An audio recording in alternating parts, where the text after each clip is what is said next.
in the program. But for those who are new, I think it's very important to understand kind of where the program fits, why it fits in the cabinet, where it does, where you help us very much in the promotion of telehealth across the Commonwealth. Second to you probably is COVID and promoting telehealth, unfortunately. But it has certainly have everyone talking about telehealth. We testified yesterday, Don and I, to an interim joint committee on health, welfare, and family services of the legislature. And even though there were multiple subjects on that agenda, I don't think there was one speaker who did not simply request the extension of telehealth provisions going forward, whether that was their topic or not. So it's obviously a very important subject at this time. So let's move forward. Next slide real quick. And just a timeline relative to telehealth. A couple individuals on here have been involved with us for a very long time. Telehealth Board was established in 2000 by the General Assembly. Telehealth Board was an appointed board that essentially certified telehealth providers to practice telehealth. In 2018, the General Assembly or the legislature passed Senate Bill 112. Senate Bill 112 essentially dissolved the external telehealth board and placed the program within the Cabinet for Health and Family Services. That was effective July 1, 2019. Next slide. And so approximately, really just almost a year, the program has been within the Cabinet in its promotion of telehealth. Next slide, please.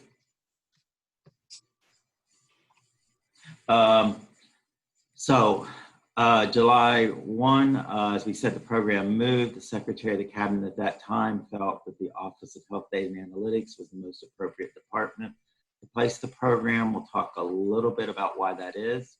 Also, July 1, 2019, Medicaid parity for reimbursement was established via an emergency reg.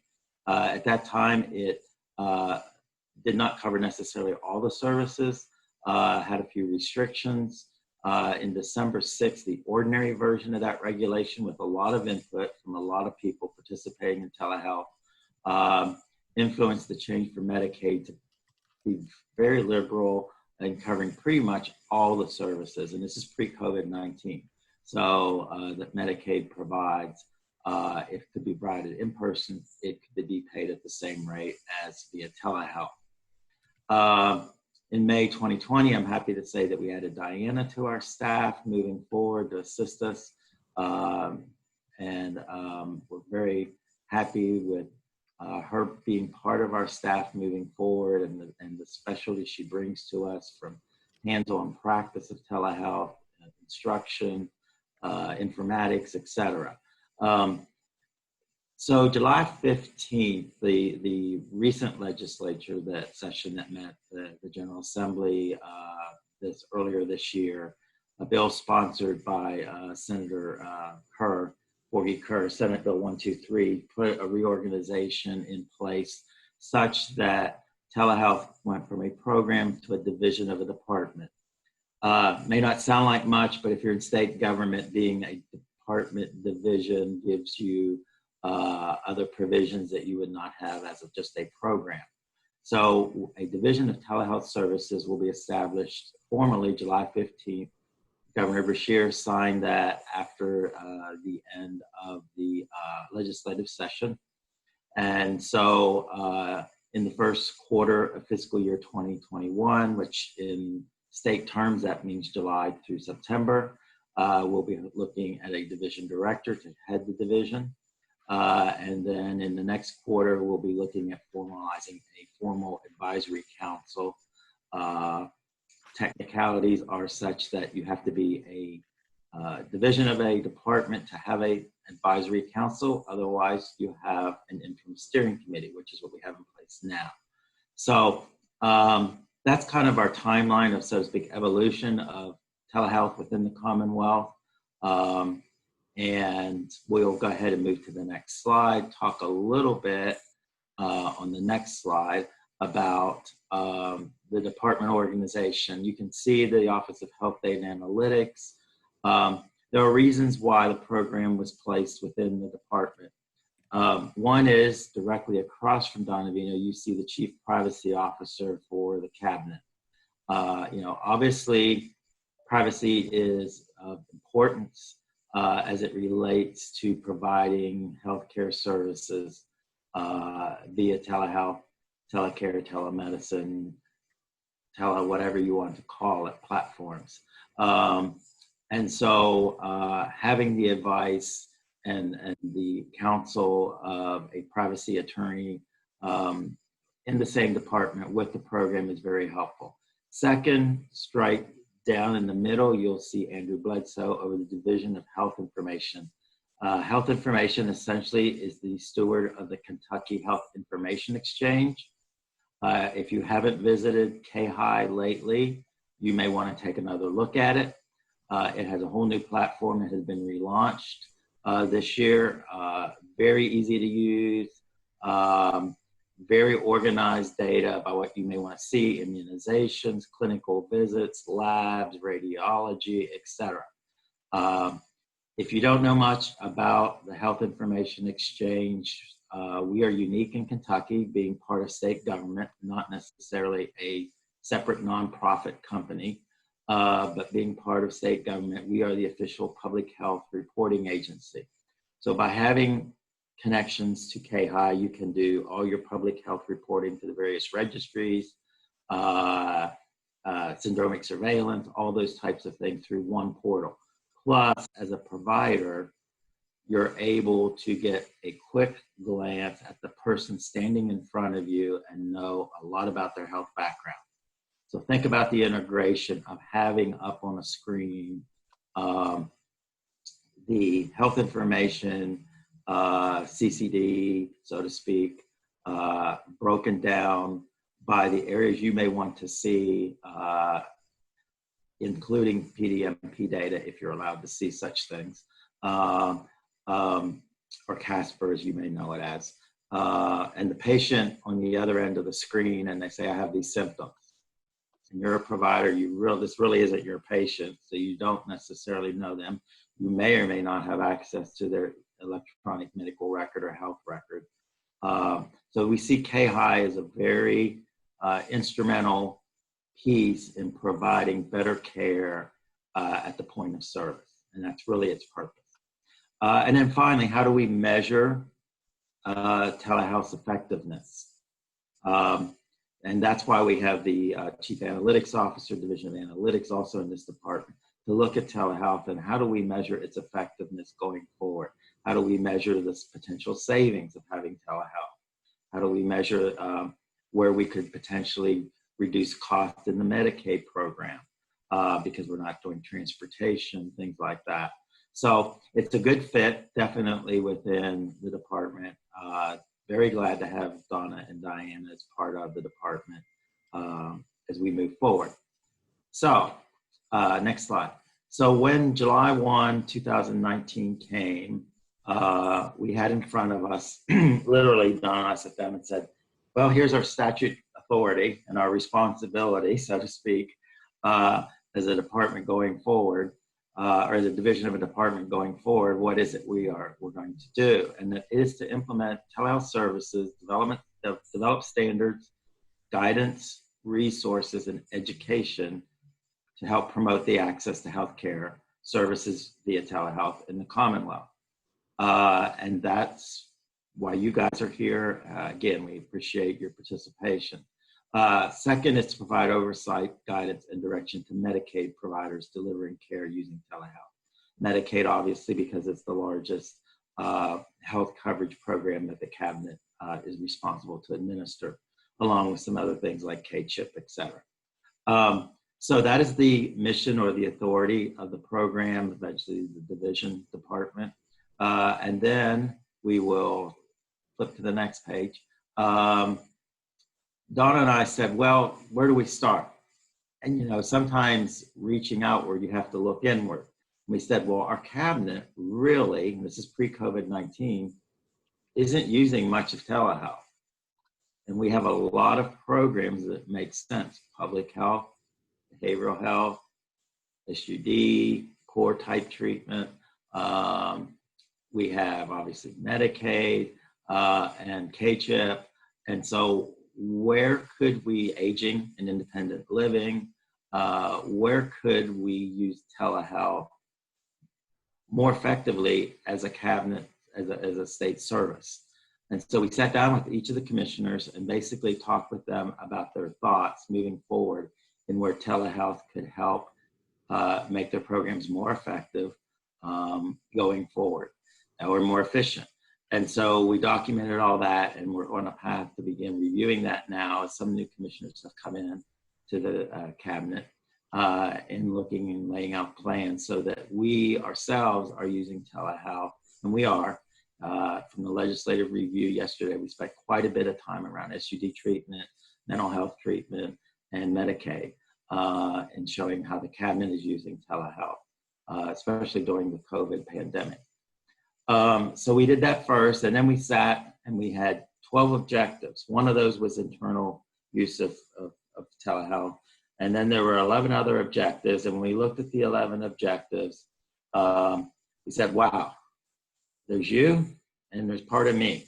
How do we do this?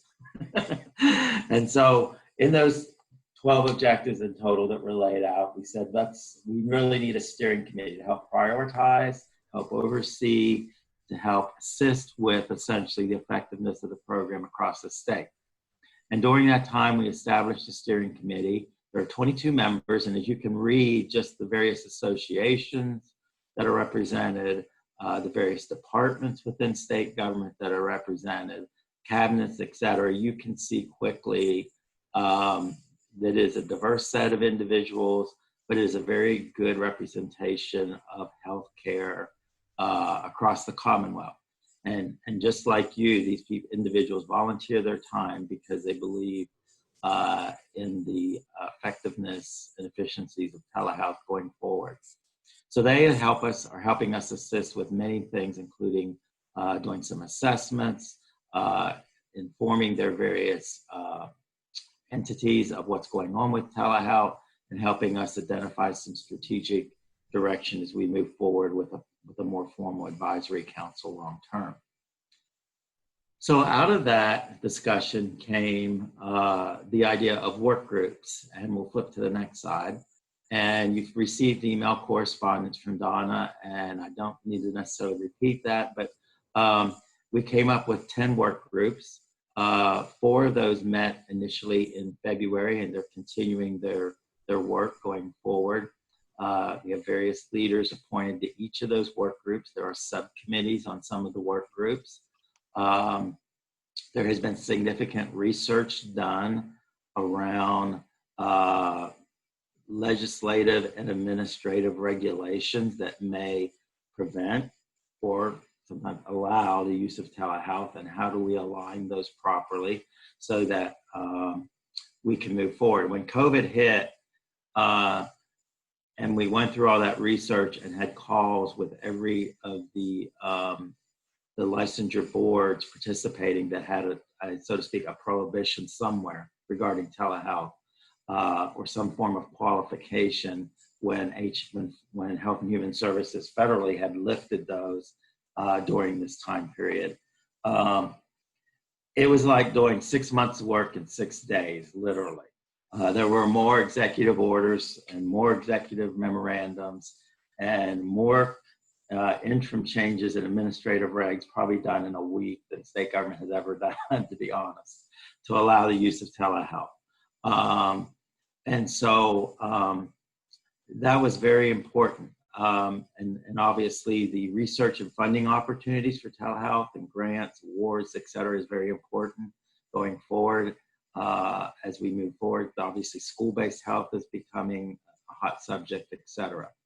So you guys are now in the second wave, so to speak, of starting work groups, and the local health department work group met earlier this week. the behavioral health and substance use disorder, which will break down into 3 subcommittees, met on, I believe, Wednesday this week. And today, of course, is the Workforce Development Education Outreach Group. So I won't say much more than this. I'll turn it back over. Any questions at this point about any of the other work groups that Donna would be happy to address at this point? Or any questions about the telehealth program prior to jumping into our particular focus today?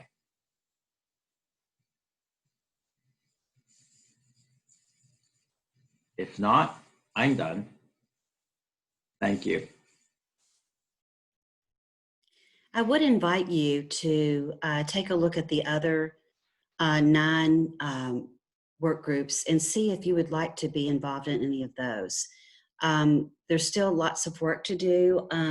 In the school-based physical and behavioral health work group, they have actually 5 different committees: communications, data, implementation, service coverage, reimbursement, and technology. And we have representatives from the Department of Education as well to work with us on that work group. And there is a survey that has been distributed to the schools, and we're trying to find out what type of installed technology, telehealth technology, is in place today and where they're actually doing telehealth services, and to also help them with a little bit of their planning going forward for this school system, which we really, the next school year, we really don't know what all, they say they're going to have school, but whether it's the entire week or not, I don't know. But the one thing that we are doing in that work group is we want to integrate telehealth into the school-based program and the free care for students program. So that's one of the big things. And then also looking at guidelines and standards and communications and marketing tools. Let's go to the next slide. I wanted to make sure that, okay, that's yours. Okay. I did just want to tell you, like I said before, to take a look at the other 9, to see if you all are involved in any of them. So, and let me know, because you're welcome to be on any one of them that in more than one. Just let me know, and we'll get you on there. Okay, Miss Diana, it's all yours. That's dangerous. Thank you, guys. First, I just want to say I just really feel fortunate and privileged to get to be able to do this job. I've been passionate about telehealth since 2007, when I became familiar with it at UK and started learning about all the many parts and pieces of it. So to be able to be in this position and do this is just really like, you know, the crowning jewel of professional growth for me. So I've been in healthcare for 50 years. Don't anybody start counting. And because of all that longevity, you know, there's a lot that's always been going on in healthcare. It's constantly changing, but now it's evolving even faster, and I think even more complex, and you have to have a greater collaboration. I mean, you got to manage clinics. You've got to manage the demand of value-based reimbursement. How do you care for growing, aging population? We have less providers out there, so it's a relentless pursuit. There's differences between inpatient versus ambulatory organizations and how we do the remote patient monitoring, which is allowing that to seamlessly fit. What are the needs of staff? How do we reach those that need to be more technically competent? I think many of you all have heard your peers go, I just don't want to have to do that computer thing. But it's all here, it's there, and it has to be done. And we've got to figure out a way to do it that it's not forced, is my thoughts on this. So this committee, the purpose of overall in general is we're going to look at communication strategy and marketing. How do we let everybody in the Commonwealth know on various levels what this is and how it would maybe work for them? It's not a real one-size-fits-all situation. We have to do some development, policies, procedures, curriculums, etc. And then the education, not only educating workforce and staff that can use the tools, but getting it out in the community so that the community understands how we use it. And there's lots of things that we can do with this venue, so that you can take a large overview of it and then drill it down and make it very specific to whatever the needs might be.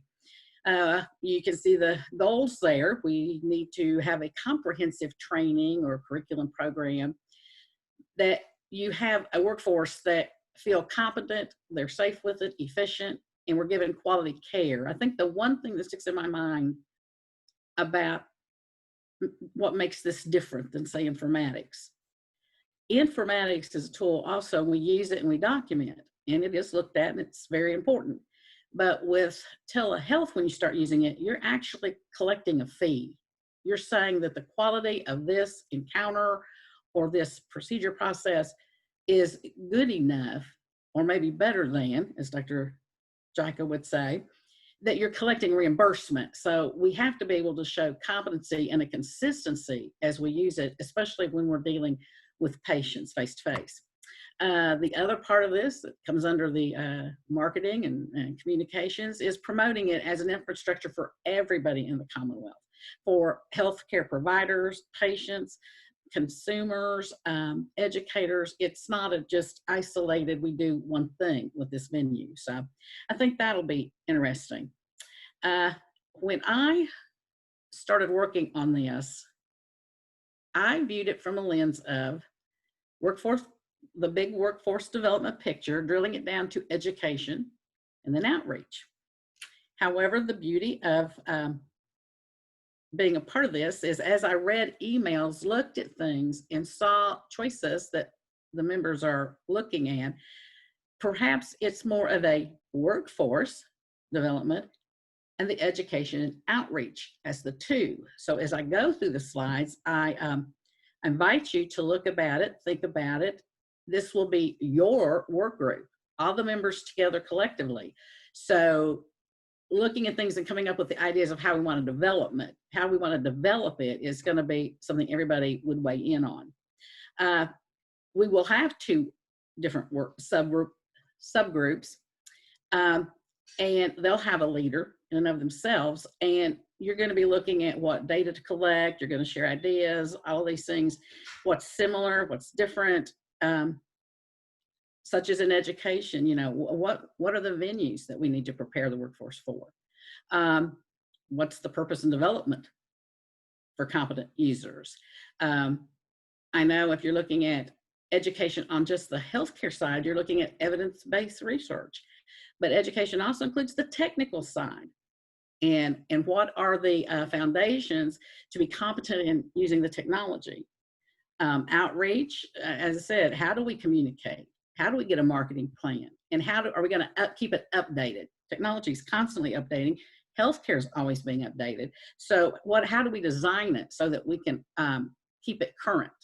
I don't know, but how many of you have gone to the website, clicked on it, and found out it no longer applies?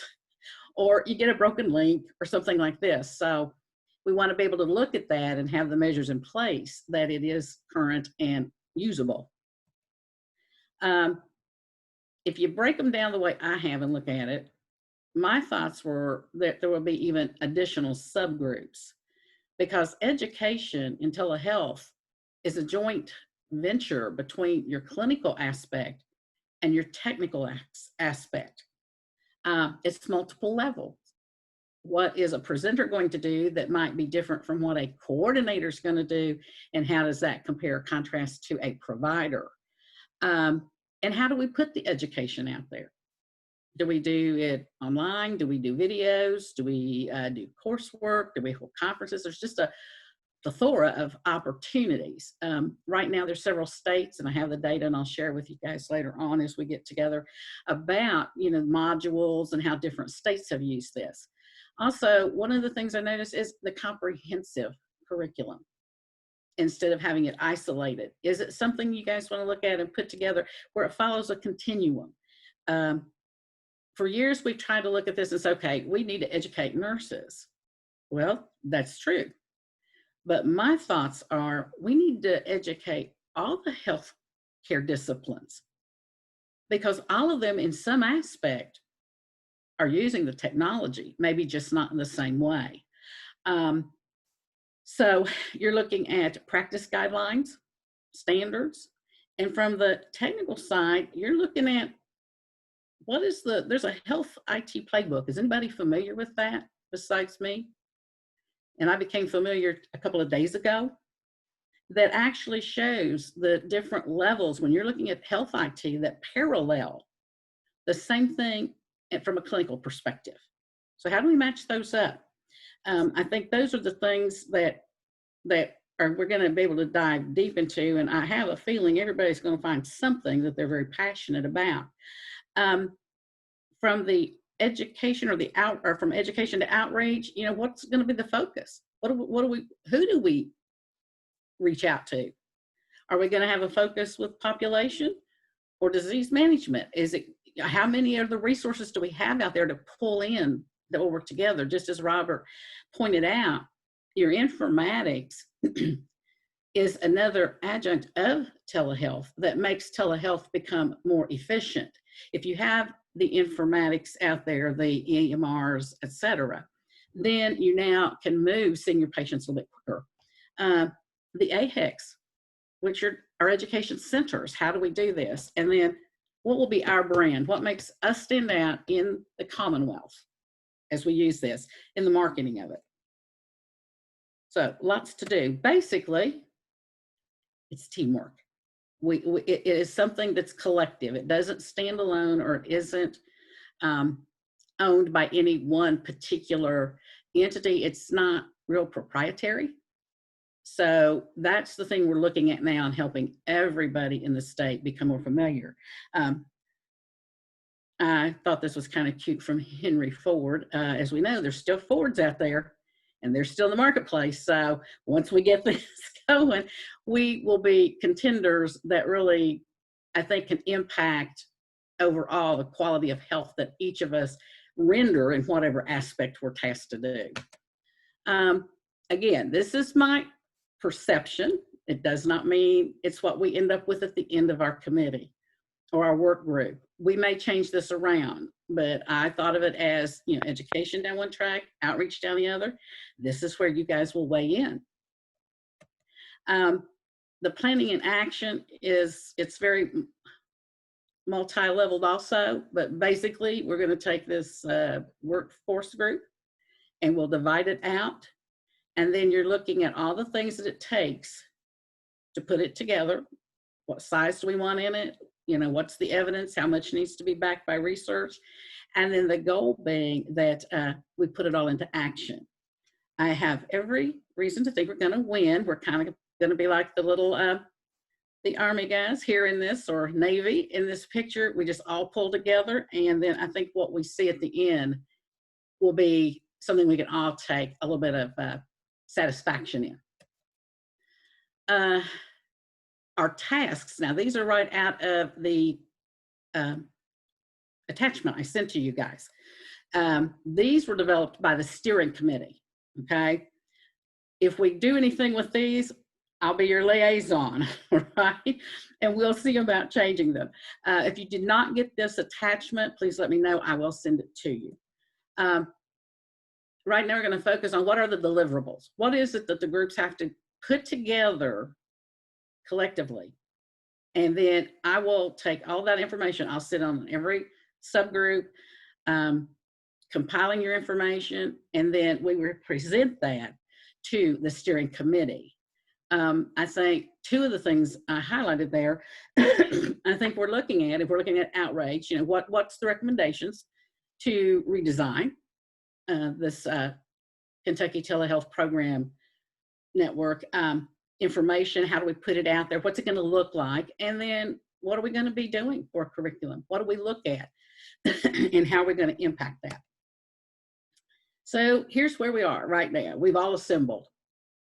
We're going to do our scope. We're going to kind of look at this today, come together for a little while and figure out what's the best way, weigh in on ideas. Then after discussion, we will have our subgroups and work group meetings. That's where you all will decide how often do you want to meet, who wants to be in which work, subgroup.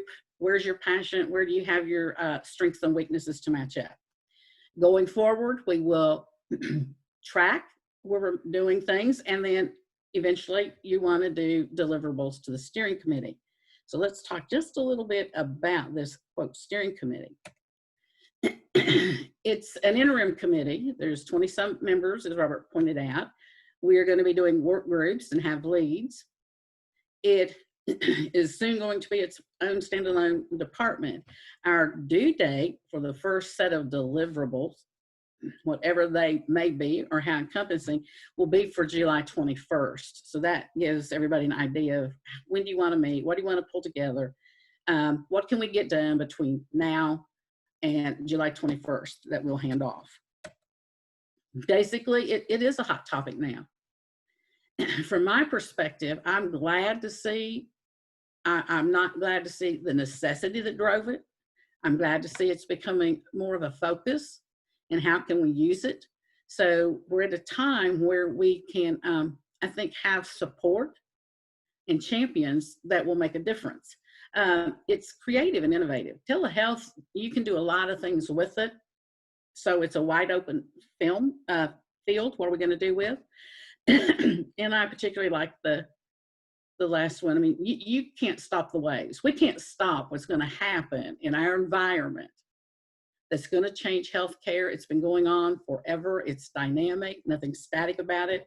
So how do we learn to surf?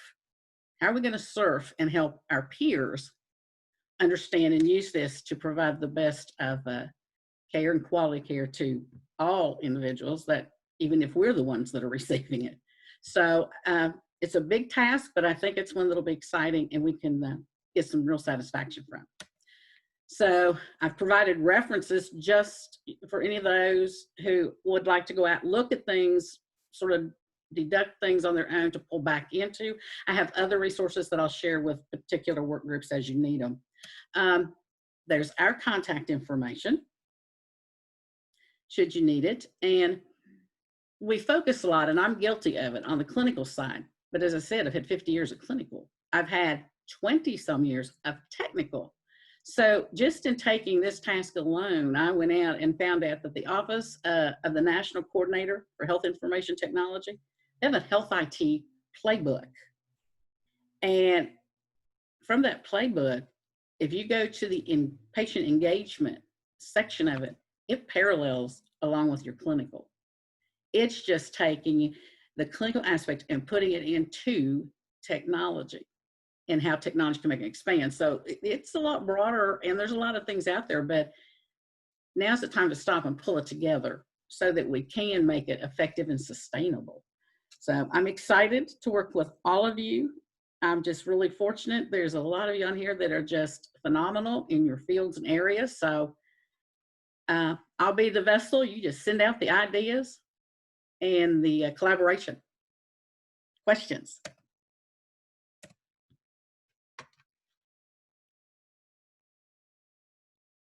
Did I put everybody to sleep? I have a question, Miss Diana. All right. Send out the slide that has the contact numbers on it, or would you send that slide out? Yes, I can. Donna, Robert, is there any problem with sending the whole PowerPoint out so people have the whole information? Perfectly fine. Yes, please do. Okay. I just want to make sure, since they're not all my slides. Yeah, I'll send those out to anybody that wants them, so you'll have some. And I've got other information. I just don't want to bombard everybody. I'll pick who needs what to send out, but that's it. No problem. Thank you. Okay. So as a work group, what are you guys thinking at this point? Hello, this is Eric Evans with AARP. I just wanted to ask a question to try to get the framework, especially with marketing and communications.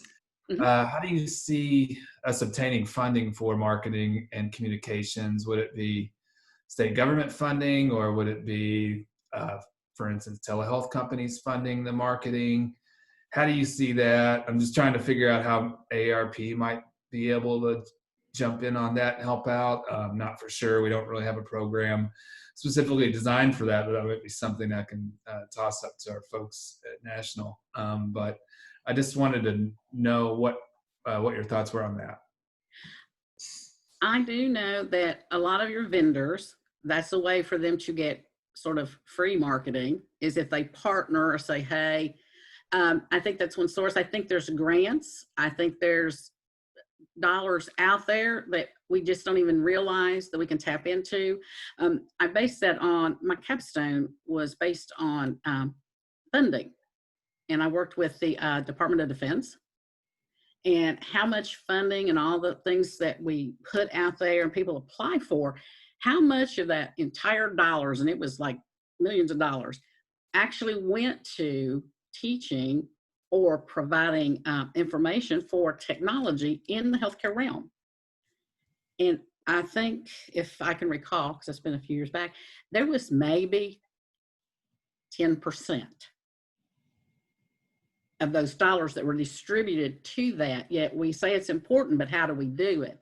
I think with the current healthcare environment pandemic, I think there's probably going to be things that open up more to do that. Also, putting the word out can just be simply adding a line to what you already have. You know, are you champions of it? If you're champions of it, who do you direct people to? So I think, again, that's going to be a collaborative situation on everybody looking, and do we have fundraisers? How do we do that? That aspect of my background is not the strongest piece, so that's why I wanted people on the committee that can add to that. Before, I'm sorry. No, go ahead, Robert. Yeah. Join right in. To answer that question, we do have some limited funding through HITECH. HITECH is a mechanism by which CMS with the ONC funds particular programs, including HIEs within state government, along with partial funding for our telehealth program right now, meaning staff. We are able to look at what is called an APD, which is a funding mechanism that's submitted to the Centers for Medicaid and Medicare at federal level in HHS.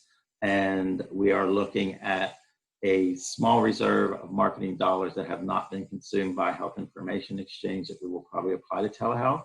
So we hope to use that to refocus. If you look at our website, there's tons of great material out there, but it's not the most attractive. Lots of text, not many pictures.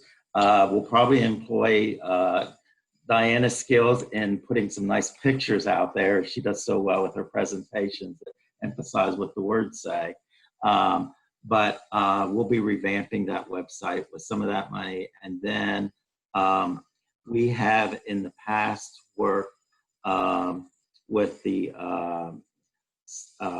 office, let me think of it exactly the word, the Office for Rural Health, that is an association with the University of Kentucky that's located in Hazard, Kentucky. And Dr. Feltner there, who heads that organization, along with us jointly and UK Healthcare, typically do an annual telehealth conference, which is another great place. Unfortunately, it had to be canceled this year with COVID. So we're still talking about a few alternatives. I can tell you that telehealth is going to be promoted at the eHealth Summit, which is actually the HIE's annual conference in early December, 8th and 9th, at the New Marriott downtown Lexington is the tentative spot for that. If we are able to have it, if not, it will be a virtual. So telehealth will have a focus there. But as far as pure marketing, we are looking at, from a state contract perspective, we have 3 firms that are on contract that we can put out, so to speak, give us a bid for what we want within scope. Obviously, we have to do the scope within the dollars available to us. And so any participation by organizations who have target markets who are prime for the use of telehealth, we certainly welcome discussing how we can do that jointly, how the branding of telehealth makes sense from the promotion of it as a program, in conjunction, obviously, with those who are providing telehealth on a regular basis, and have had programs that especially educational institutions like University of Kentucky, University of Louisville, other places, some of the community colleges, both in Hazard and at Bluegrass. How do we do that jointly so that telehealth is available for all, really? That's a long way to answer your question, and that there is some limited funds. I need to check with Donna and with my deputy who's oversees KHI to see exactly what that amount is that we'll be able to work with. Good question. Thanks. That answers my question. Gives me a good viewpoint of where we're coming from. Also, just curious, is there any CARES Act money that you were able to obtain? Seems like it's pretty relevant with telehealth services being up more importance. We did obtain CARES Act for several areas within the department. Telehealth was not necessarily one of those that we were able to do, other than where it essentially funds a lot of extra work that's been done by staff. But we did use CARES funds to set up alerts, notifications to providers who have patient panels that essentially one of their patients under their care was diagnosed with COVID. And so we also have such that hospitals that are also onboarded with KHI, that if you walk in their waiting room, they check you in, and they're integrated their electronic health system or their record system with KHI, they will receive an alert that essentially this is a COVID patient. So we have done some work around that, around COVID. And you've probably seen a lot on television about presumptive eligibility for Medicaid if you've been unemployed. Those assisters, navigators, now soon to be called connectors, those individuals are within the division I did not address necessarily in your chart, which is the health benefit exchange. So we have received COVID funds for enrolling people to receive health insurance if they have lost it as they're unemployed, no matter what their situation may be. And so those have been the areas where we have applied CARES for this particular department. There are many other areas within the cabinet, obviously, where CARES has applied to assist during this time period. But primarily around telehealth, it has been around the extra staffing that's been just necessary. One other thing I'll mention that Diana brought up, and I'll allow Donna to speak to, is one of the subcommittees was around research opportunities, funding opportunities. And we have applied and are applying for an award with the FCC, Federal Communications Commission, for COVID-19 and disaster response capabilities. It roughly is about a $200 million pool, of about 150 of it's already been given out. Max awards are $1 million. We're applying for $1 million. That will allow us to look at each county, and I'll allow Donna to explain that a little more, but we are looking at, again, that's somewhat not necessarily CARES money, but it may be through the FCC as labeled as COVID-19 money, to give us an award to help promote telehealth throughout local public health departments. And I'll let Donna speak to that a little bit. Sure.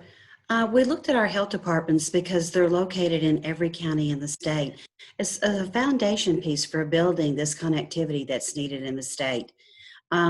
We know that we have issues with broadband, and we know that we need to make sure that in another resurgence of COVID-19 or any type of disaster that we may have, that we need to have a network that is stable and be able to stay up during those times.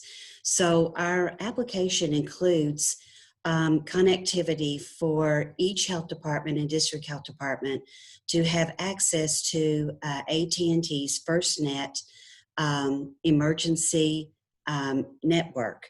And you can connect to that through a normal telephone. My office phone is an iPhone, and it's an XR, I think. And when they issued it to me, it's FirstNet capable. It has, up in the left corner, it says FirstNet. Whoop. And that's how you know it has the chip in it.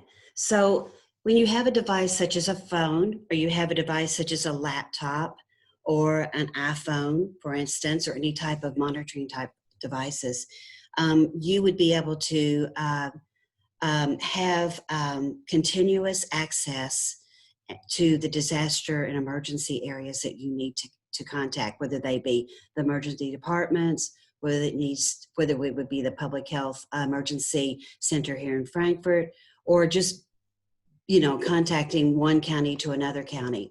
So we put that in the application. We also put telemonitoring equipment. And since the health departments are charged with monitoring those positive COVID cases, and the individuals are quarantined most likely in their home, we've got this telemonitoring equipment that it's just very cool. It's very small, but it can take your temperature. It can hear your heartbeat, your heart rate. It can detect bowel signs.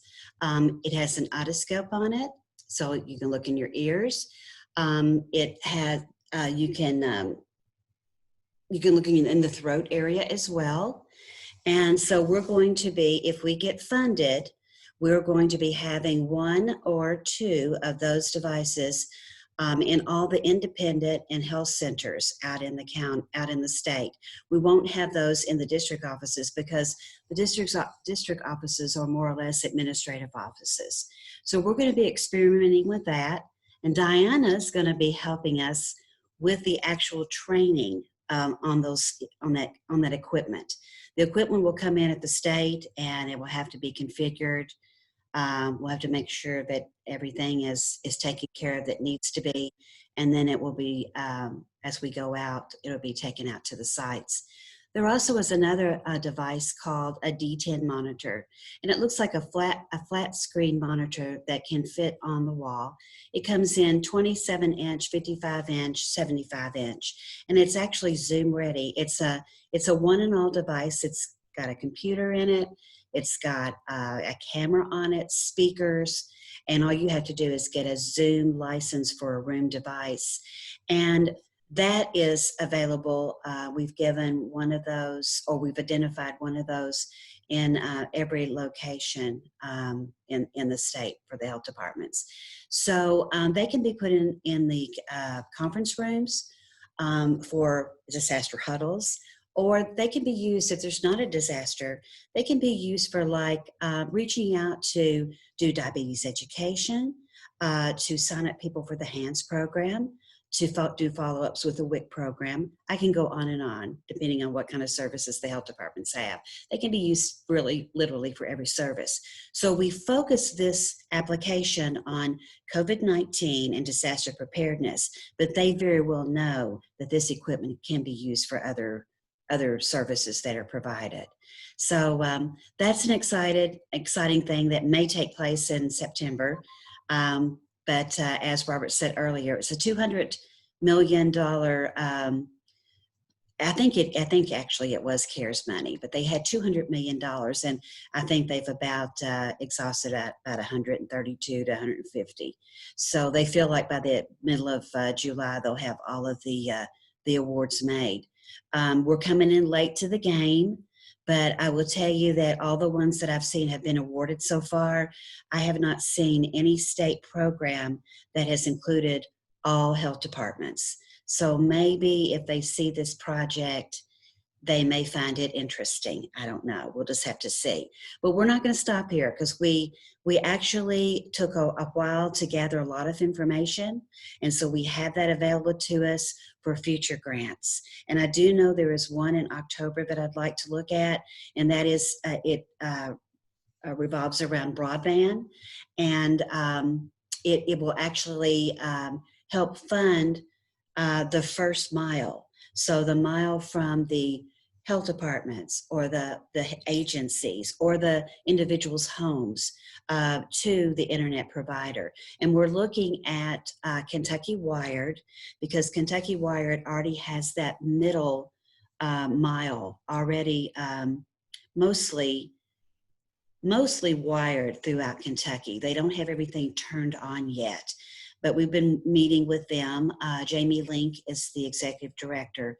We've been meeting periodically with them, and I think the next meeting, Robert, I'd like to ask him, can we select a health department and can we pilot, that, or maybe two? And I don't know, I think maybe they may already be turned on in Pikeville. So we need to look in a couple of areas to see if we can identify a health department, and that's just start piloting and see how the connectivity and stuff is. But we've got our local health department work group who convened on, was it Tuesday or Wednesday? Tuesday. And I think Tuesday, this week has been cluttered in my mind. Tuesday. Yeah. Okay. So that health department is going to gather a whole lot of information, what their current internet service providers are, what type of upload and download internet speed do they have? How much do they pay per month? Do the health departments use state government for their network, or do they have their own networks? And do they have internal IT staff, or do they contract it out? So there's just a lot of information that still needs to be gathered that we will use going forward to help them. We see health departments, and we haven't got a commitment yet from public health, from the state public health, but we see health departments being somewhat of a hub, a community hub, like possibly libraries, where individuals, where they wouldn't have to actually travel for their specialty care. So they could go to their health department in their community, and through telehealth, the health department can link them to their specialist. And so they could have their specialty care done over telehealth at the health department. And then it could be a revenue source for the health department as well. Currently, the health department would not get paid for a facility fee. But except during this time of COVID, but I mean, before that, they wouldn't. But we are hoping that if Kentucky Public Health Department decides that that's the way to go, that will bring some revenue into each of the health departments. It's not much. It's about $25 a patient, but you start adding that up, that would pay for some of the broadband cost. The other thing we're looking at is that as the health entities link up with their broadband to different internet service providers, if eligible, they can get their broadband costs subsidized by 65% through USDA. And it's a program that requires a lot of forms to be filled out, a lot of backup documentation. However, there are companies out there that you can contract that will do that work for you, and they take 15% off the top. You still get 50% subsidized of your bandwidth. I know ARH is taking advantage of that and has for many years. I think UK and UofL, I'm not sure about, but that's an area to look in. Try to bring, cut your cost, and then also to try to look at revenue streams. So we're not giving up on all the grants. They're out there. We just need more people to write them because they do take some time and they have a fast turnaround on them. So that's where we are.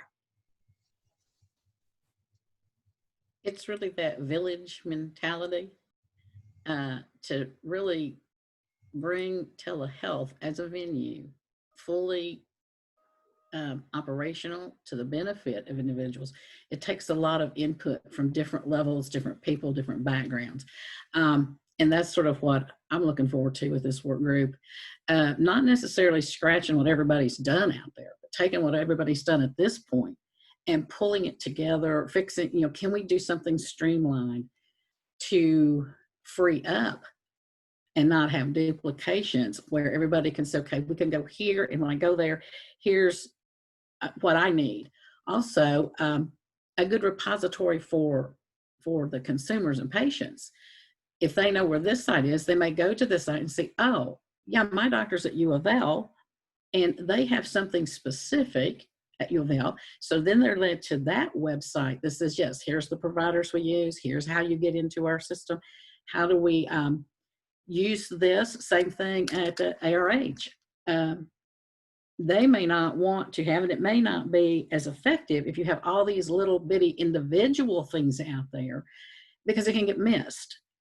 And now you're losing potential with patients and everything else. But if we put those things together collaborative that directs, go to this spot, now they're able to get to wherever patients are, or consumers, or fundings, or whatever. Oh, maybe your funding, as you brought up, Eric, that what you get, that's something that would be, I think, important to share. And we can, how do we share this? So that's another part of the marketing and strategy that I pass off to those souls that have that expertise. How do we put it out there so that maybe providers and business can see, oh, that was a great initiative. They did this. Let's see what works for us. And then a side of it where just, patients go to. Same thing with education. Well, if I'm trying to figure out where can I go to learn how to do this, having a piece out there. So I see it being very eclectic and broad, maybe not real specific, but those things in that website would lead us to the specifics. Maybe from U of L to Dr. Call, you put out there about that you're doing some introduction to telehealth with your residents. I'm so thrilled to know that, because this is the types of things our future providers are going to need to know something about, but we can't know everything about all things in one spot. So it's sort of like, this is the repository. This is grandma's house. And everybody can go out and do whatever, but they have that base to come back to if they have a question or they want to direct somebody. So, I mean, this is a big task force to figure out how are we going to pull it all together. So everybody's input, how do we use it where? What about long-term care? How do we pull them in and make it affordable, make it efficient, and without all these hurdles? How do we take away the hurdles and not have the mentality of, oh, okay, one more hat to put on. We've all been through that. So I guess collectively, how do we do this for the betterment of not only our own professions, but for all those out there coming after us? And Diana, if I may, the one thing that we don't want to do is reinvent the wheel here. Right. We want to look at what people have done. And when I look at Dr. Caudell, he actually has a curriculum for his residents at the University of Louisville for telepsychiatry. You may want to speak on that. He also has, because he's on an American Telemedicine Association committee, he's also helped with the best practices for video telemental health. So there are things already out there. Do you want to elaborate on that, Dr. Cottle? Sure. I mean, one of the things that happened to me when this all hit is that my role within the university expanded greatly from telepsychiatry to telemedicine across all disciplines and all specialties. In psychiatry, we were somewhat poised to go because at least we had a program up and running where we were doing it anyway. So all we had to do was expand an existing program. But on the first week of this thing, the internal medicine department canceled 1,600 visits and did not reschedule them because they had nothing to offer. So we quickly jumped in there and kind of got that going. Fortunately, at the training level, I mean, we've been on top of that in psychiatry, I feel, several years. But the medical school just now is going to start incorporating that into year 1 and 2 of medical student training, which is much further back. That curriculum is very tight, so getting 2 hours out of that was kind of an amazing thing, and they came to me seeking it, so at least they're thinking in the right way. The other thing I've tried to do a lot of work with is we have a huge workforce out there already that did not receive this training in their original thing. And so what do we do about that? And that's really where the Telepsychiatry Committee of the American Psychiatric Association comes in, because it recognizes that the majority of practicing psychiatrists, at least, never got this training. So how at the time, we were basically trying to encourage them to embrace it. I had an article that came out in May basically said, we're all telepsychiatrists now, because people who didn't want to embrace it suddenly had no other choice. I've kind of joked with some folks, if they just listened to us earlier, we would not have had to create this virus, but I won't take credit for that. But it has been like a perfect storm for which, telemedicine was like the only viable solution. So we wound up with it, by that route. But I'm always interested in, the thing for us historically has been that by offering this kind of curriculum, we have residency applications are competitive. So, you get what you deserve, I guess, or what you earned. And so we've collected a number of our residents come to our program specifically because they know that we were active in telemedicine and technology issues. So we've now got a nice cadre of residents who are very bright, very technologically savvy. I have a Venn diagram that I use in a lot of my presentation with two circles that barely overlap. And one is individuals with people skills and interpersonal skills and touchy-feely kind of psychotherapist people you think of. And then I've got the other circle is of technology folks like geeks and nerds and the folks that come and fix your computer. There's not a lot of overlap between those groups, at least historically, or you wouldn't think, but we try to find the people that do actually sit in that gap.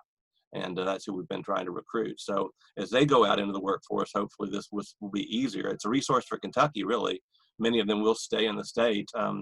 There's one telepsychiatry company, though, it works both ways, because there's one that I'm particularly aware of that we have 7 of our graduates working for one specific telepsychiatry company, but a lot of their work is outside of Kentucky. They're living in Jefferson County, they're living in Louisville, but the offers they got and the work, pulled them out of the state. Now, I'm not disappointed. Sick people need help wherever they are, but still, it's a little bit something to work on. Because that leads to the licensure and, where's the patient set? How do you bill and quality? And that's the things that we have to dig down into and see what is the most logical processes that serve not only telepsychiatry but dermatology. I just talked with a primary care provider yesterday, and he brought up some things because I've done a lot with specialty services. I've been sort of delving into the primary care, and it was interesting to see what their hurdles were. How did they implement it? What are their needs in order to? And Diana, this is Anna White, and I love that there are programs out there already doing the training. But I think, especially due to COVID, we had pretty much every type of entity jump into telehealth, and I think we need to avoid walking that back too much.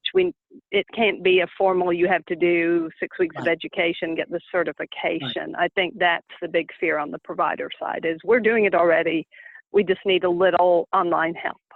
Yes. And I think that's where you have all the different levels, as Dr. Cottle pointed out. Do we train them so those that are going forward already have this skill set? How do we catch up those that didn't get it? And we don't want to reverse anything. We just want to build up on it to see how we can make it a little bit more streamlined so that everybody's using it. Just like everybody now uses email. Everybody uses certain technology tools. That's sort of the distant, that's the big picture of it. And then what do we have to do in a small scale to make it work for everybody? Dr. Lohman, did you wish to say something? Well, I was just going to say, to piggyback what Dr. Caudell said, we have been at UK, and this is more formal training. Maybe it was Tammy that was speaking.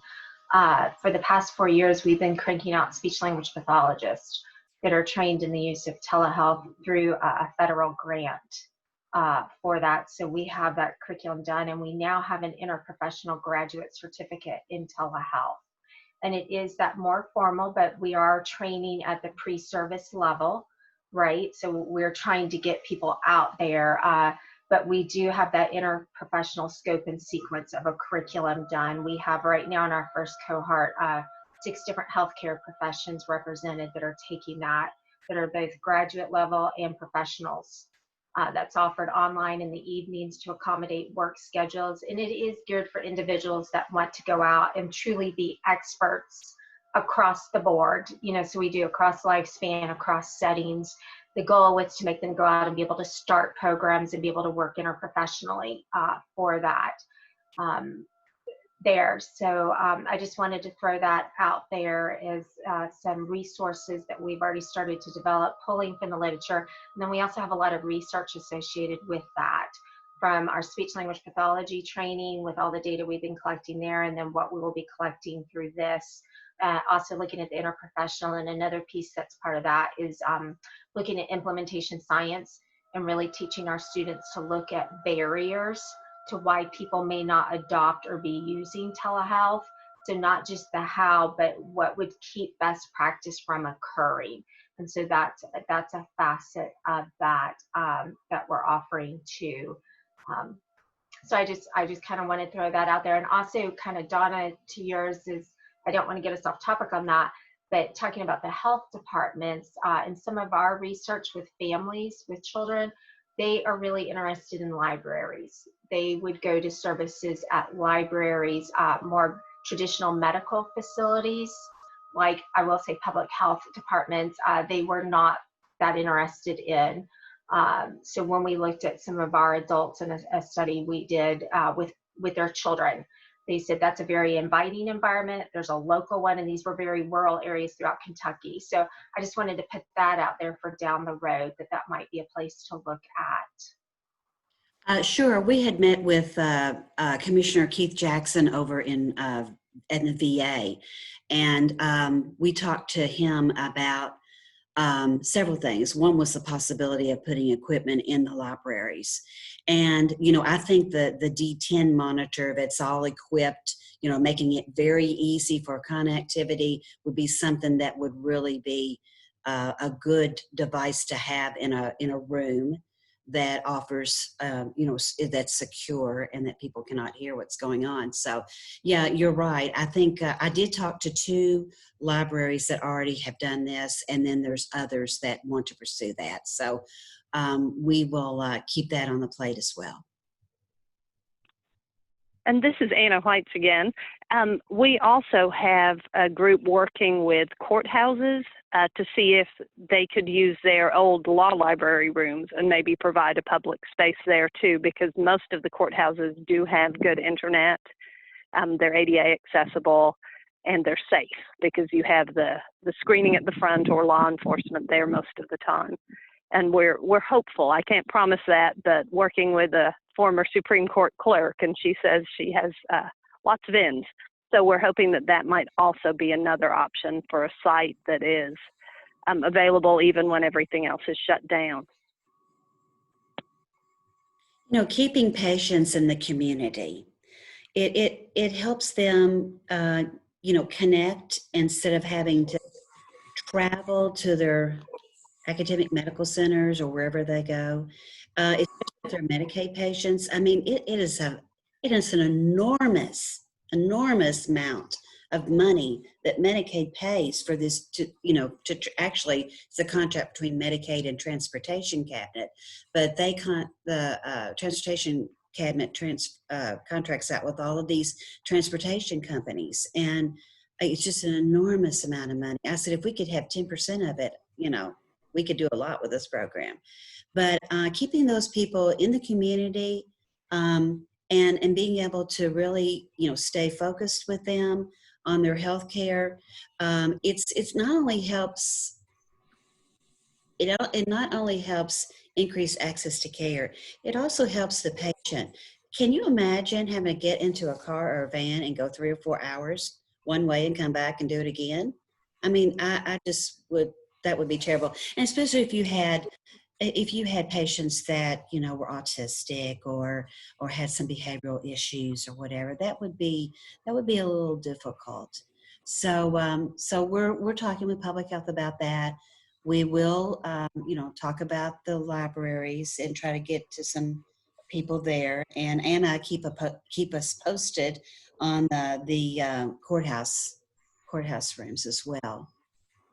This is Robert, real quick. A couple things. I think what we're saying is that telehealth needs to become such a commodity that you have that opportunity to choose to use it from your home, from a designated room in a local public health department, especially especially for those health departments where they can serve a Medicaid population that has lots of transportation costs associated with it, potentially are familiar with the facility anyways from other services that are provided.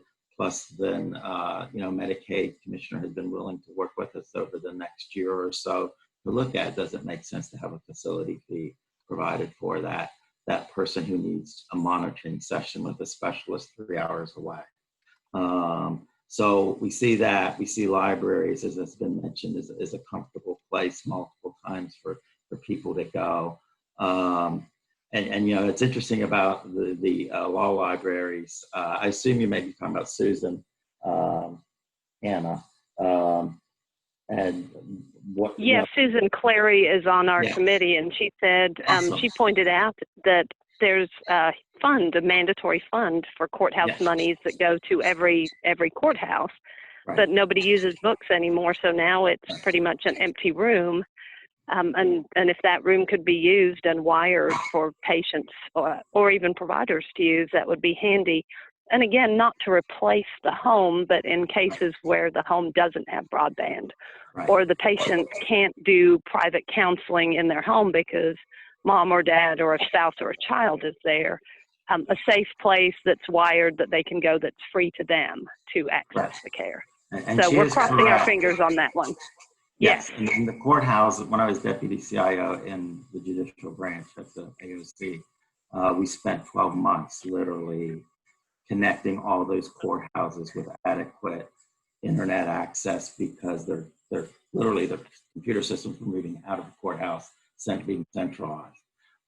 Yes.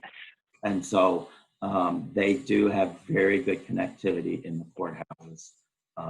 Yes, and often those rooms are not used or could even be swapped out for an office that was very close to the entrance. So even if you were blocking off the courthouse, say the courts were closed for COVID or a pandemic, maybe that room and the entrance could still be open. That's our ultimate goal. We'll see. We'll keep you abreast. That's great. Well, Susan has influence. Finally, I think what I hear us saying, and I'm going to turn this back to you, Diana, is we have two focuses in this work group. One is to ensure that health providers in training, so to speak, or to be trained in the future, and health providers, as Dr. Cottle indicated, who are already practicing maybe for years, what is the type of minimal program, curriculum, types of training that is necessary for that workforce, no matter what their role may be, physician, nurse, other types of practitioners, et cetera, moving forward, behavioral health and so forth. But I think you certainly have a great representation of individuals with experience to come to kind of a common core, so to speak, or thread of material that seems to make sense relative to telehealth education in the practice of healthcare, medicine, et cetera. So I think that's one objective and one of the subcommittees you wanted to establish. And the second is a lot of what we've been talking about is the outreach and education to patients, really, to constituents, to all of us around us that telehealth isn't hard. It really is easy, and there are many ways you can have access to it. how do we get that message out? What are the right platforms? What are the target audiences you want to go after? So I think you have a subcommittee here of your work group who would like to focus on how we do the outreach and education of the population about telehealth, and that they understand that, you know, telehealth is a good thing for them, and it's a doable thing. So I would like maybe if some outcome of this meeting to be that the group think about which of those is their passion, their interest. Is it the outreach and education, so to speak, the marketing and education, or is it the core curriculum that makes sense not only today, but thinking going forward, as many of you have experienced today, what will be the next cycle of this, given that, you know, COVID has jump-started it, that's for sure, and spread it. But, you know, what about, what will be the next iteration of that? We obviously are all, you know, waiting with bated breath to see what HHS does before the 24th of July. Because that will, you know, may dictate, or what Congress does in adopting something. But, you know, as far as platforms that are available, somebody mentioned, I think, FaceTime in one of the comments. You know, FaceTime is one of those that could go away July 25th. There are concerns about that, but on the other hand, we just have to see how things move in Congress and how they react to this. But definitely, I think it would be great to have you all express your interest to Diana as to which of those subcommittees you'd like to focus on. And again, we really appreciate your participation. I can't tell you how much we value that. So I'm going to turn it back to Diana. I'm not sure if Dr. Cottle wanted to say something. I see he's unmuted. And then you guys feel free to continue, please. Thank you. Go ahead, Dr. Cottle. Well, I mean, the exciting part about this is that at one point we were treating this as an add-on. So we were waiting for people to learn all their clinical skills, and then we sort of treated this as a sort of advanced technique that once you were clinically sound. Unfortunately, we don't have that luxury anymore because we are officially, as of July 1, when the new intern class joins us, we're on a hybrid model from out of the gate. So the same, partly, the weird thing that's necessitated it, quite frankly, is our reception areas, because of social distancing and spacing, no longer hold that many people. So we can't see that many in-person visits right now and maintain that distancing in our reception areas. So we can see a lot fewer in-person visits. So that's forced us to, even if we didn't want to, we'd have to just maintain the volume. We'd have to do a certain number of patients by video. So we're on a hybrid model where the same clinical space is used, may vary from hour to hour, whether it's an in-person visit or a video visit. And so we've adopted that across all of our classes. So that's kind of a game changer. And I think being able to roll that across all disciplines and more specialties will be a key thing in the future. Last other quick thing is on the American Psychiatric Association webpage, we did create what we call a telepsychiatry toolkit. And it's a bunch of 2- and 3-minute video vignettes of every topic you could think of. Now it's going to need radical updating because we did one on like Ryan Haight. We did one on a bunch of stuff. I did one on inpatient telemedicine. And those things have changed in the last 3 or 4 months. So we're going to have to update it. But that was the kind of resources I think we need to be creating for the workforce that's already out there that are not currently, in the pipeline, but are out there trying to, make this happen. I think the last thought here is that there's really a key skill that the folks that just got tossed into that are going to have to come back and revisit. It's one thing just to do it and kind of get by. It's another thing to really be excellent at it. And that's the telepresence skills. That's like, is your shot well framed? Is your room well lit? Are you as effective at communicating over video as you are in person? All of that stuff. You have to teach it on purpose. You just can't assume people are going to acquire that and pick it up on the fly, because a lot of people are just oblivious to how they actually appear. It means looking at video recordings of yourself. It means watching all that stuff and breaking it down with somebody that's been doing it. So that's kind of where we are and want to see things go.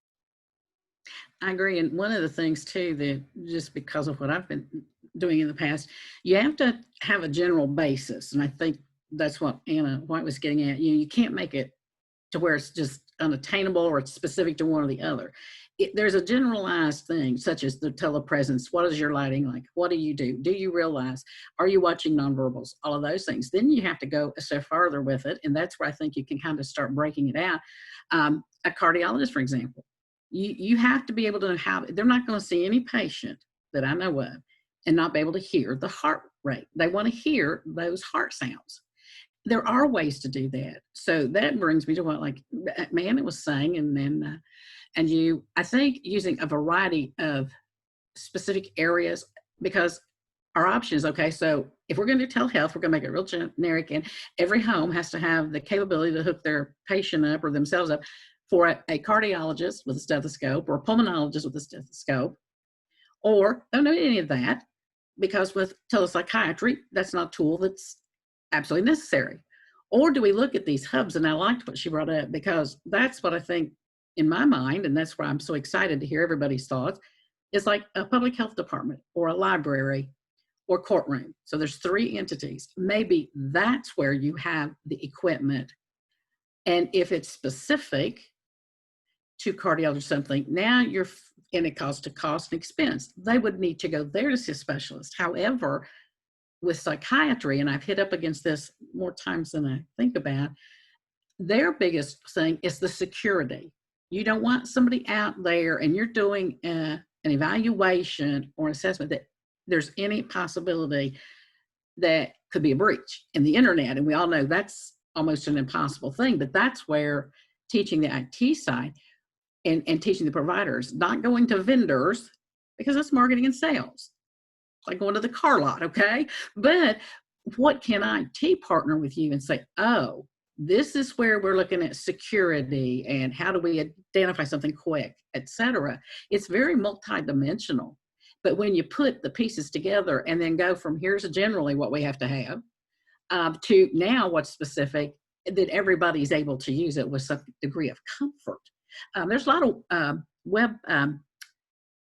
there's a lot of videos out there from the telehealth resource centers where states have gone together that address what you were saying about here's a good consult, here's what a not so good one looks like, because it's that awareness of how you're seeing patients from a distance and how to interact. So there's lots of tools out there. So how are we going to put them together for us? Well, and the patients never really got properly acclimated to this. I mean, because it got thrown on us. And normally we would have met with a patient probably in person and said, your next visit will be over video. Here's what you need to have. I mean, you don't want to know the scenes we've beamed into already. I mean, we've beamed into workplaces, we've beamed into shopping encounters, and we're having to redirect people and say, you know, we still want to meet, but this isn't the way we're going to do it. Right. And so, but patients have no, I mean, why would they? I mean, they've had, you know, an hour to think about this or something, you know, so we can be planful about it, but it was a challenge at first. Oh, and those are the things I think we got to look at now and say, okay, we've opened the doors. Now, how do we take that and now put it in a fashion that is sustainable and safe and got quality? And we can measure those things then to show where we need to make changes or improvements or where we've mastered it. So it's just going to be a while coming and coming to fruition, but I'm just excited about all the different areas of expertise to get to work with. And I'm just sort of the facilitator. I'm real excited about everybody's idea and how it works. So, other comments? Where's my anthem partner? He's still on there or not? This is Eric with AARP. You know, another thing is with COVID-19, we've seen that, you know, nursing home model might not be the best way to go. So I think more and more people want to stay at home as they age, and telehealth's good, especially the telehealth monitoring is going to be essential for that in their homes. So, and it also creates huge opportunity to change our long-term care model for the better. Some people are happier and healthier and stay at home. So excited for that, see how we could work on that concept too. And, you know, I've seen it change, Eric, that focus of just of the health environment overall. I mean, it was just sort of a given that when you get old, that's the next step, nursing home, next step, you know, gone.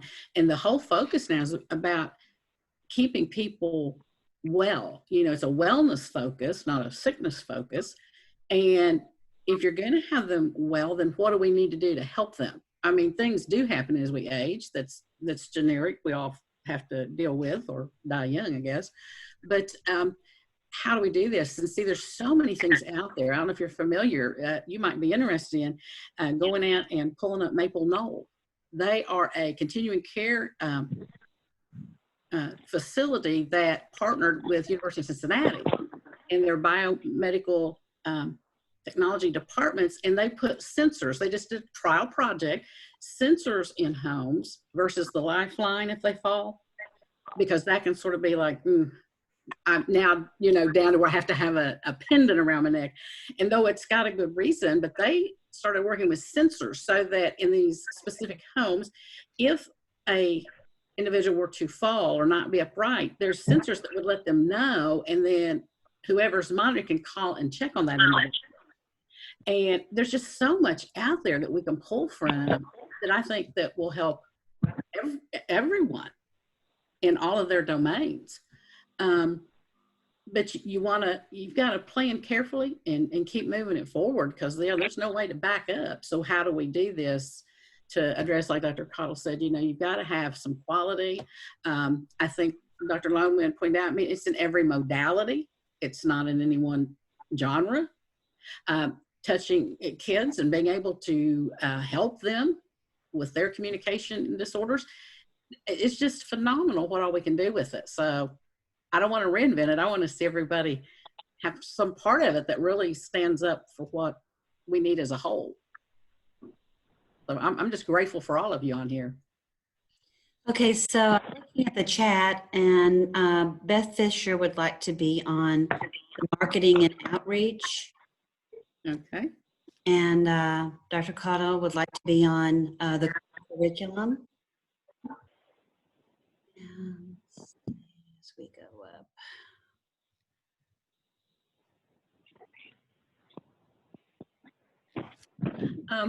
If you guys want to send me what your passions are, I can do a worksheet, put it up, and email each collective group. Is that what will work the best for you all? As busy as everybody else? Tell me.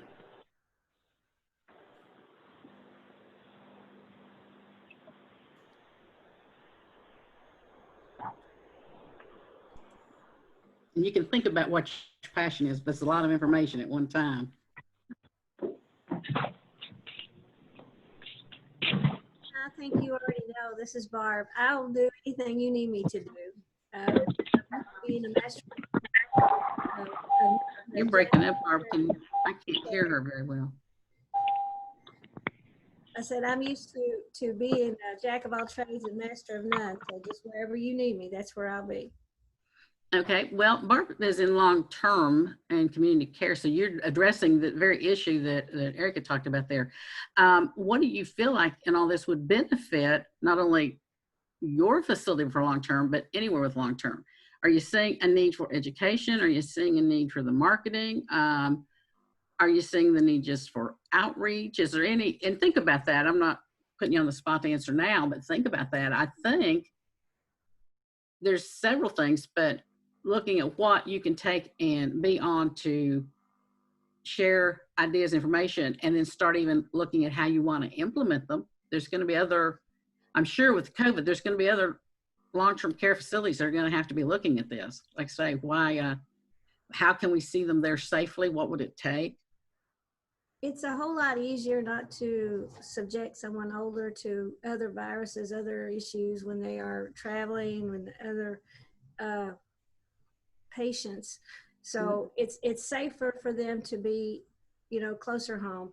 We are a continuum of care, so we try to keep people living independently as long as possible. Our goal is to keep people in their homes as long as possible, and then we are there when it reaches the point that they can no longer. And so it's I can see us working with, you know, the nursing home continuing care facilities, any way that you need us to do. That's, but I see that it being a great advance. We, of course, COVID threw us into by baptism of fire.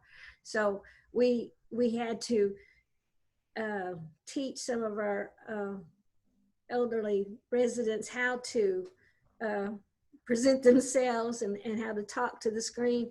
I did something the other day, and the resident never did figure out that they were being seen on a screen. They didn't realize that they were actually talking to somebody else. They thought that, somehow it was being recorded or something. They didn't realize it was live. Interesting. And I think those are the things to think about. Where do you see being able to, bring to the table things that are going to help? Because we want to be a part of every level of care. So think about it. You can get back with me. Anybody have any ideas they want to share or help with Barbara there? Just join right in.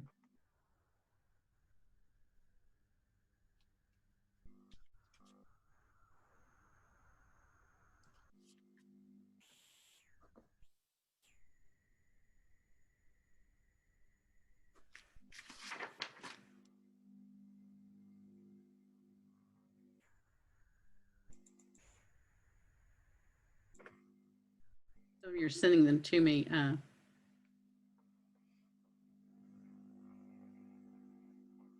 Via the chat. So if I miss anyone, Donna, are you seeing some of this also? Yes, I am. Yeah, Okay. and there's a way I believe that I can save the chat. Yeah. That's what I was thinking. Okay, we'll save that. Any specific input as we go forward that anyone, ideas, questions, concerns?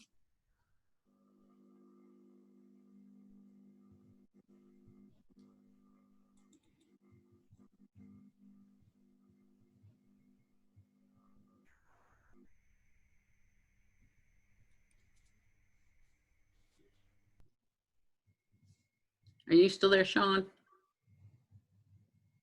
Yes, I am. The reason I wanted to talk to you is, see, I think one of the things we have to remember as we do this, if this is reimbursable, what does the side that's reimbursing, what are their expectations? See, that's going to weigh in as to what's the quality. If I know it's been a long time coming and now the doors are open and I'm sure everybody's happy, and all you payer sources are just going to keep doling out the dollars so everybody have to help with no real structure now as we move forward. It was necessary, it was needed, and everybody pulled together. Now I see this as how do we pull together so that each thing we do, the value shows that that's why it would be reimbursed. And you see things like, better care, people being able to manage, being attentive to their care, being empowered, so to speak. And therefore it makes sense. So I think the payer sources have a big part of this to think about and give input. Yeah, and I think it'll really depend upon, divisionally with commercial, Medicaid, Medicare. I know for Medicaid, where I'm heavily involved, it's being dictated by obviously DMS. So there's certain criteria, but I think for the overarching Anthem approach, it'll probably be similar to our Medicaid division in regards to the reimbursable and how we interact with the providers. So, interestingly enough, we had a long discussion yesterday on telehealth. Telehealth is here to stay, in our opinion, and we're glad about it. I mean, anytime we can get members into PCPs and specialists on a regular basis quicker, without having to worry about things such as transportation, childcare, those types of things that often hinder members from going into the doctor on a regular basis to take care of themselves, to stay out of the ER. Most importantly, the better that we see things. So we're completely on board. I know we got out of the gate pretty quickly with our Live Health Online platform in March, right after the COVID-19. We kind of expedited it. I think it started in the 1st of May.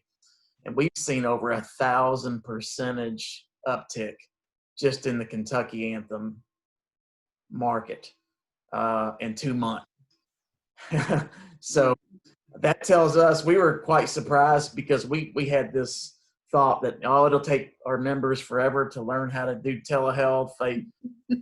That's a big paradigm shift. They won't want to do it. And I've got a 74-year-old mother who I had to teach her how to do it. Now she's like on her iPad going to all of her doctor's appointments. And she's like, well, I love this. I'm never going to go back to the office.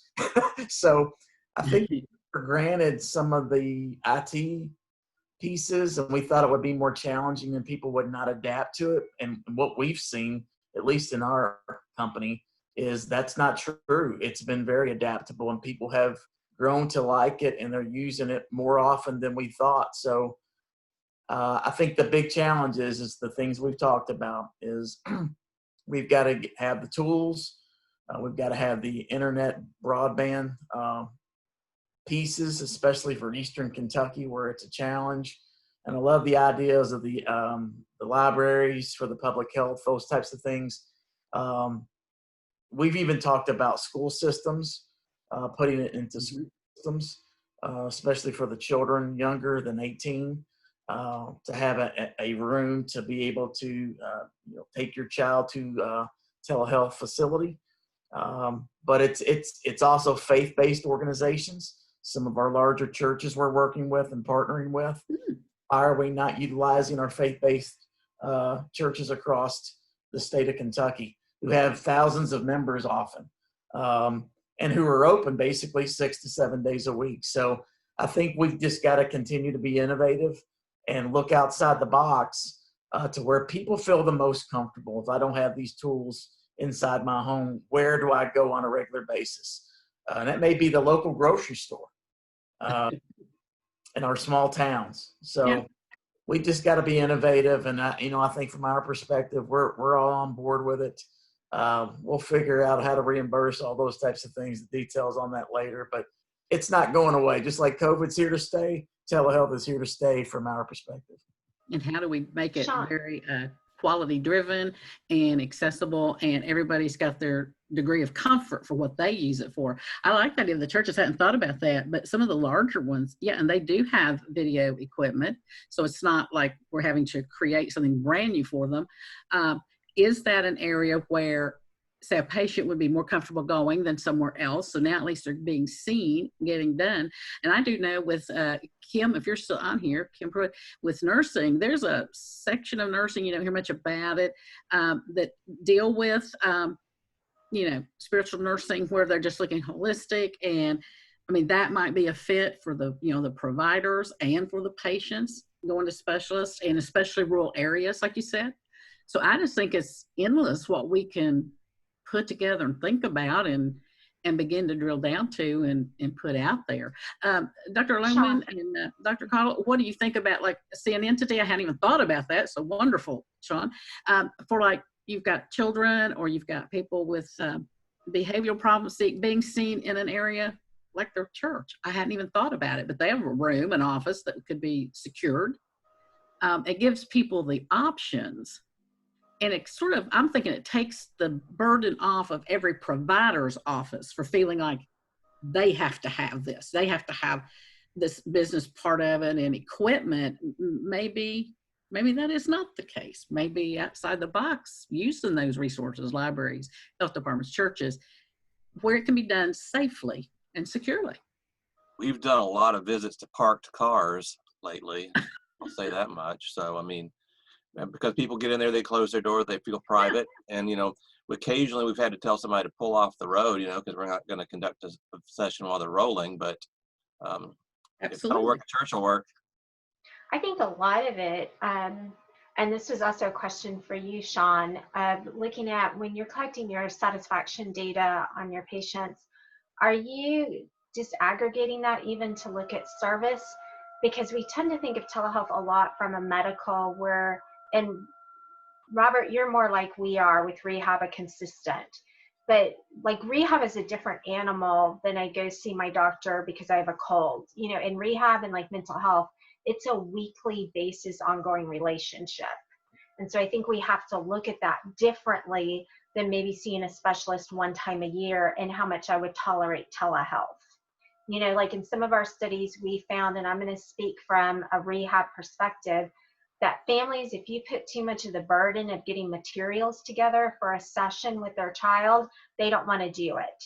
They're like, I don't have money already for food, and now you're asking me to get this, or I don't have time, or we have found that sessions can be wasted because they didn't have the materials together, even though we sent an email saying, you know, here's what we want to do. Because we've been in 22 different counties doing speech and language services, 25 different school districts I've been in doing speech and language services.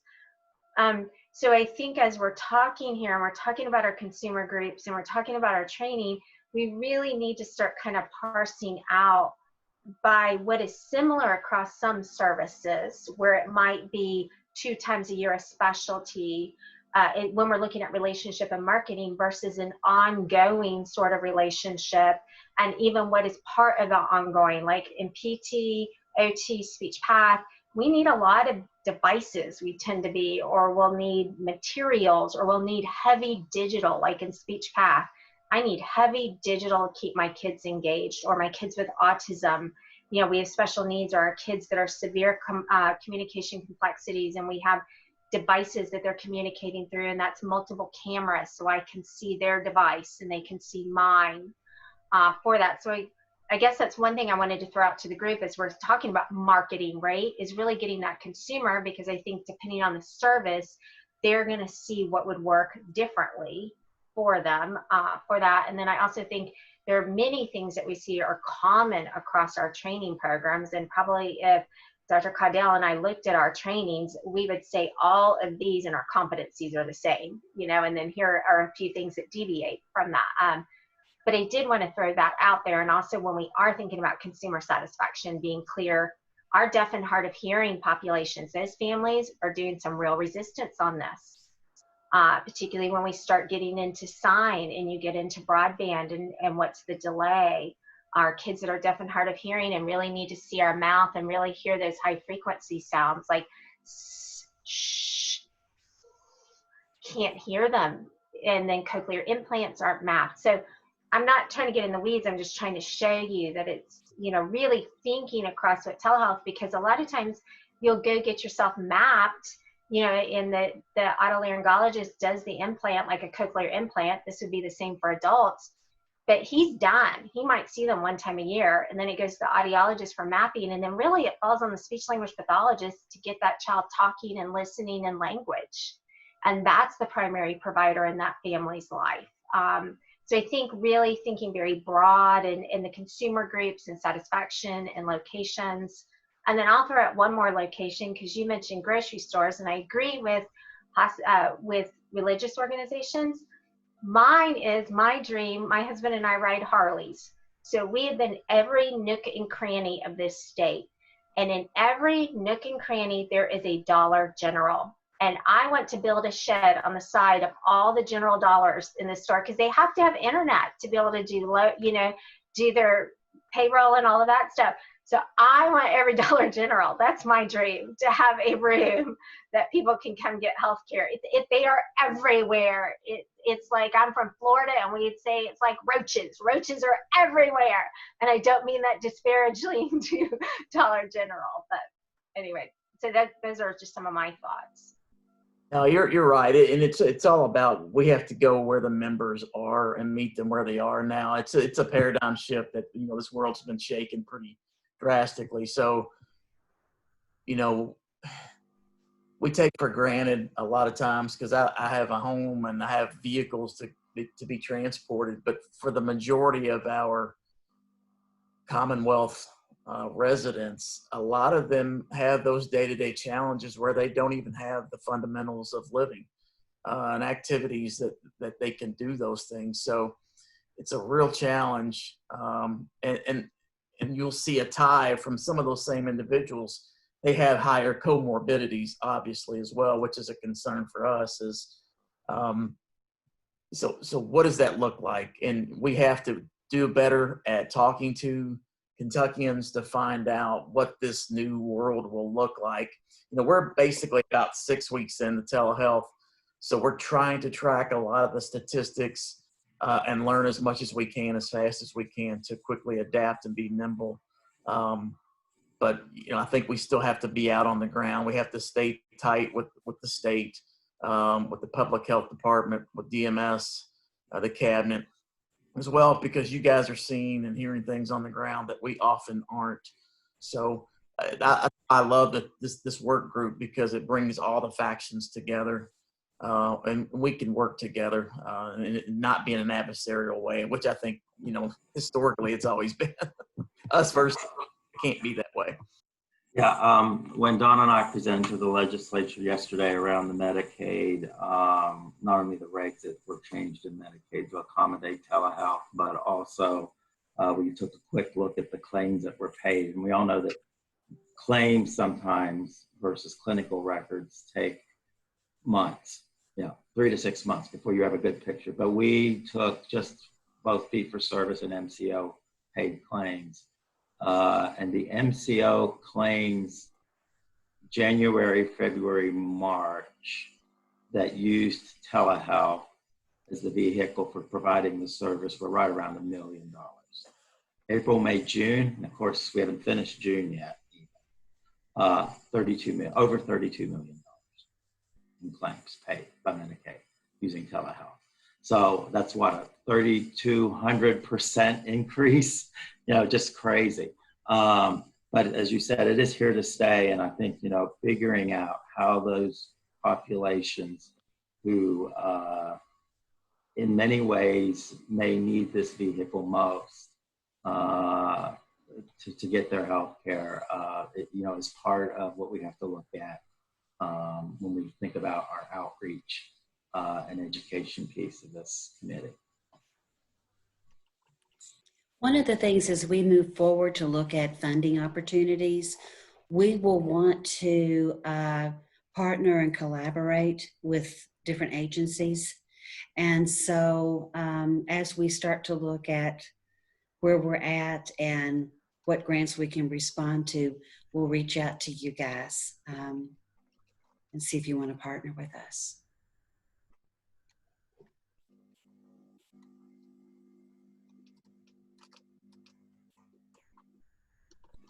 I have a question from one of the members I'll just throw out there. That's a delicate area, but I think it's something we have to include in this group to address that, pre-COVID days, telehealth, one of the big barriers was reimbursement. Who got reimbursed and how and where did the patient have to be and where was the doctor? And it all was good logic. And it was driven by, everything has to have a standard to be met, to be paid for. And now that we've opened the doors and we're not really paying attention, now we're going to have to come back into some area that is now the routine way of doing it. How do we look at that aspect? I mean, are we going to be, and we don't have to decide it now, but as we move forward, how does this change how we're reimbursed? Does it still need to be by certain providers, which is what it used to be? Is it going to be providers with certain credentialing and patient locations? I'm hearing, I think, that the location aspect is beginning to broaden. Patients don't have to be in a, rural area where there's, not even plumbing, maybe. I don't mean that ugly, but I'm just saying, that was where it started years ago. It had to be really rural areas people couldn't get to. We've kind of gone past that now. So I think in looking at this, what will be the quality measures for this to be considered valued and sustainable to be reimbursed, that somewhere we would want to build in there? Because it was one of the things that was real hard, and Dr. Lohman has dealt with that, as many of the providers I've worked with doing it. So, thoughts?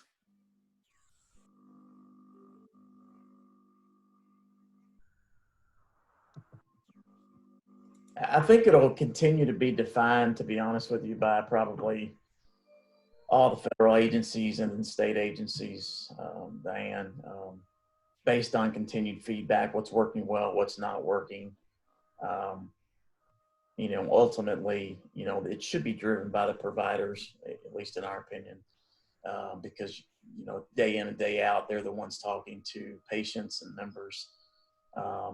But I think there has to be collaboration again at high levels across the country to determine what this new future looks like of medicine.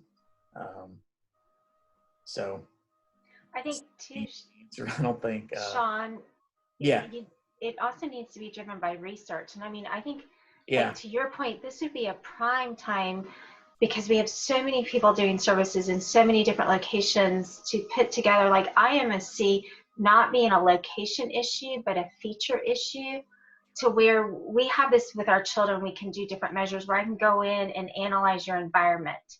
And if you get this rating, then it's a quality environment. So IMSC like this is an opportunity to develop like a telehealth environmental checklist that says, you know, if you have these features, these basic, and you get like this minimum score or whatever, then that would be a quality environment. Like one of them, is it a private room? Is there adequate lighting? Is there, you know, and I mean, I don't think that these are far out there, but I must look at it instead of a location and saying it has to be a public health center. Well, that public health center may not actually have a space. We see that in our schools. They have no private space, or they're not hardwired in. Everything is Wi-Fi, and so calls keep getting dropped, and we need to be hardwired in, you know? So I almost want to maybe say shift the focus that then could drive, right?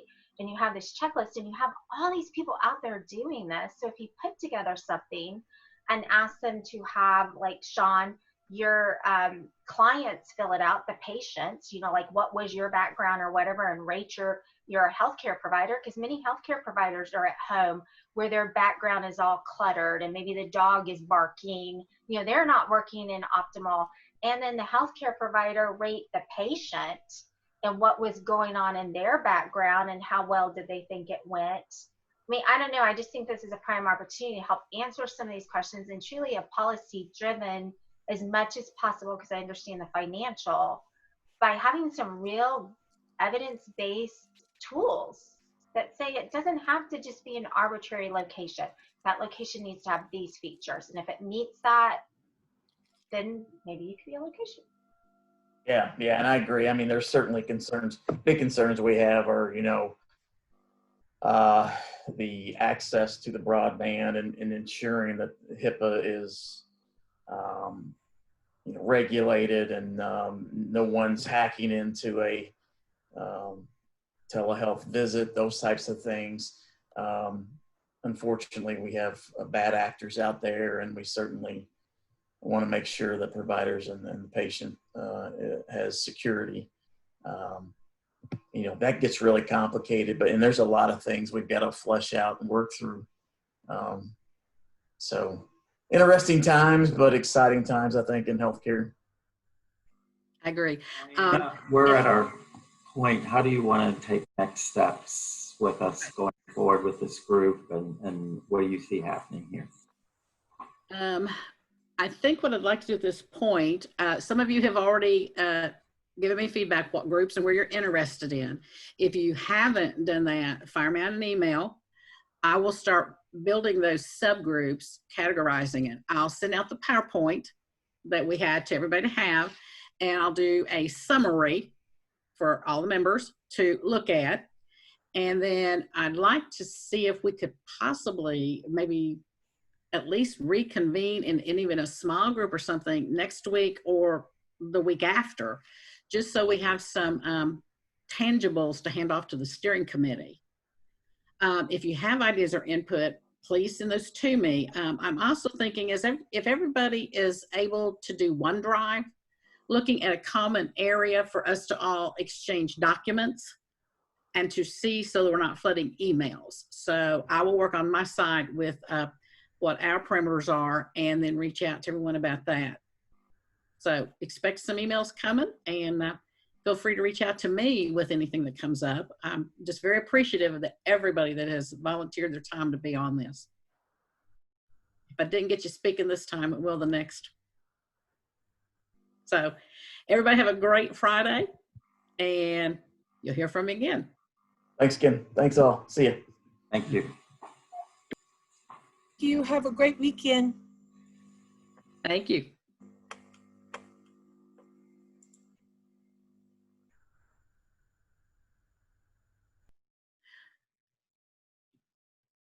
Donna?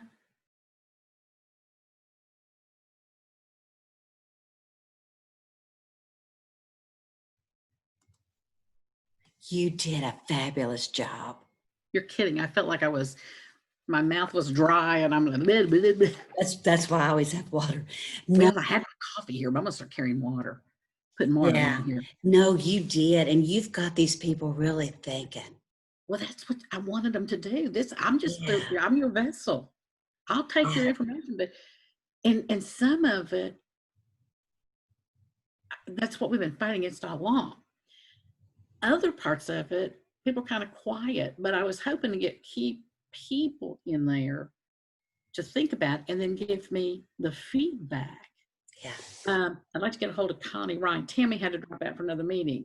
Connie, but she's very quiet. She's a quiet thinker. Yeah. So what I'll do, if there's a way to save that Zoom chat, and then I'll just probably look at the recording. Yeah, I just saved the Parts of chat. it. I just saved the chat. Okay, I need to stop the recording. Let's see. Stop the recording.